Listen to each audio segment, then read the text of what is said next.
when it was mysteriously delivered to Nicholas Roerich in 1923. He carries it around. He ends up going to India with it. By 1929, he's had this huge building, a 29-story Art Deco building built for him in New York City by Louis Horch, an investment banker, with a cornerstone prepared to have this sacred casket bearing the stone and other artifacts sent from India, because he's now taking it in 1923 from Paris to India, and placed in the cornerstone for posterity. All of this might seem a bit too incredible, except for the fact that the laying of the cornerstone for the master building was a major event in 1929, attended by foreign dignitaries from around the world. From Spain, France, Poland, Australia, Romania, and a host of other countries. Why would they all turn out for this event? This 1929 event is very important. Albert Einstein sent a tribute, which I have a copy of, to the construction of the building, to the meaning of Nicholas Roerich, who he was, what he was doing for humanity, and why the laying of this cornerstone was so important. Rabindranath Tagore, many luminaries and notables, government officials and the like, including Henry Wallace, who became FDR's vice president, first Secretary of Agriculture and then vice president in the next decade. And that becomes very intriguing, what all the connectedness is in terms of FDR, Freemasonry, and the stone. Just as Freemasons were involved with the designing of the dollar bill, they were also involved in the construction of the master building. As noted earlier, the master building was financed by Louis Horch, who was appointed to a number of government offices during FDR's administration. In fact, he was placed in charge of the Department of Commerce by his fellow Freemason and Roerich disciple, Henry Wallace. As we have seen, Wallace, in his letters, shared a fascination with the Stone of Destiny. And so the stone today is in this building? The stone is in this casket, said to be in this casket. The reports I have received from the Roerich Museum would have that stone in this Rajput casket in the cornerstone of the master building. The interest of men like Albert Einstein, Henry Wallace, and not to mention all the foreign dignitaries, becomes quite intriguing when one considers the full contents of the casket that was said to be placed inside the cornerstone.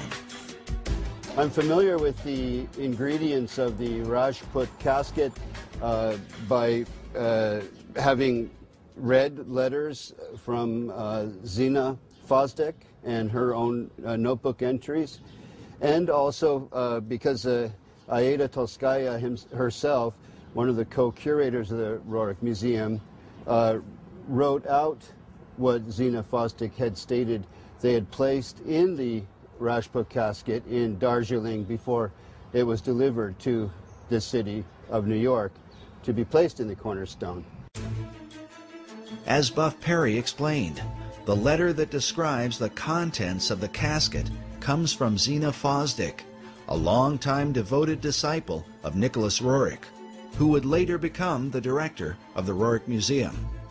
The museum photo collection is filled with images of Fosdick alongside Roerich while they were in Darjeeling, India, where the casket was prepared.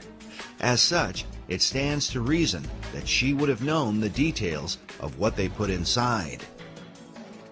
The letter's written by Zina Fosdick, and it was actually an entry in her diary. And what's written here is an accounting of all of the ingredients that are in the Rajput casket that was prepared in Darjeeling, India, in 1928 to to be delivered to New York, to Manhattan, and to be placed in the cornerstone of the master building.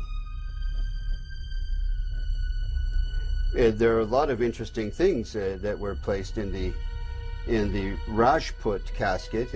For example, an image of Maitreya printed on Tibetan paper. As we showed earlier, in the occult belief, the Maitreya is said to be the last Messiah that will come.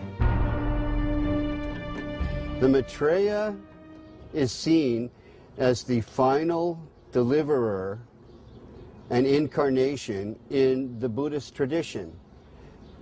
Again, he's also Kalki in the Hindu tradition, the 10th incarnation of Vishnu. Vishnu is the great god of Hinduism. So they're not mixing up Jesus with Maitreya, but they are seeing Maitreya as a messianic figure, a world Messiah, who would answer all of the expectations of all the world religions at one time.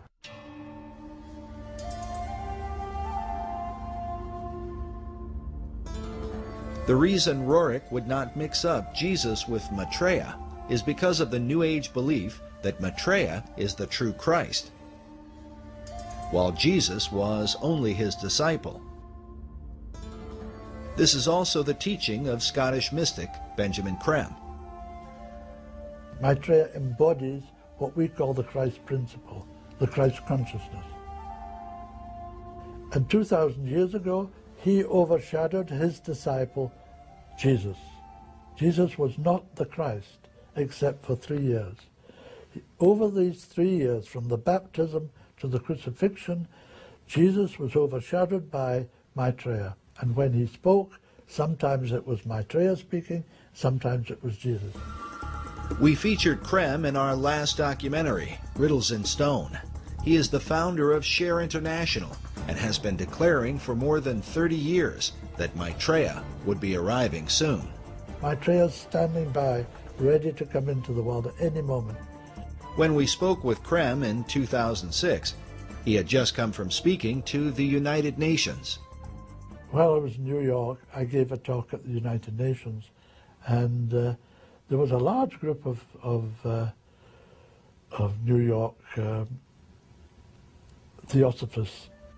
A certain number from outside the United Nations were allowed to come to the talk, and they were very responsive, very responsive. These theosophists are modern members of the Theosophical Society, of which both Nicholas Roerich and Henry Wallace were members. Other famous members included Thomas Edison and Mahatma Gandhi, as well as Gandhi's close friend Jawaharlal Nehru, the first Prime Minister of India. Also pictured here beside Nicholas Roerich. But in addition to the image of Maitreya, what were the rest of the contents buried inside the cornerstone of the master building? A portrait of MM. This, I believe, is Master Moriah. Master Moriah was one of the names given to a spirit that is said to have inspired Madame H.P. Blavatsky. Roerich's wife, Helena, claimed that the same spirit was in contact with her and inspired her writings. It's Master Moriah, who is actually Helena Roerich, channeling this entity, if I can put it that way. One of her books was titled On Eastern Crossroads, in which she wrote extensively about the stone in her husband's possession, calling it the Serpent Stone, and saying, "The stone cometh, and it is a most grievous error to deny the stone."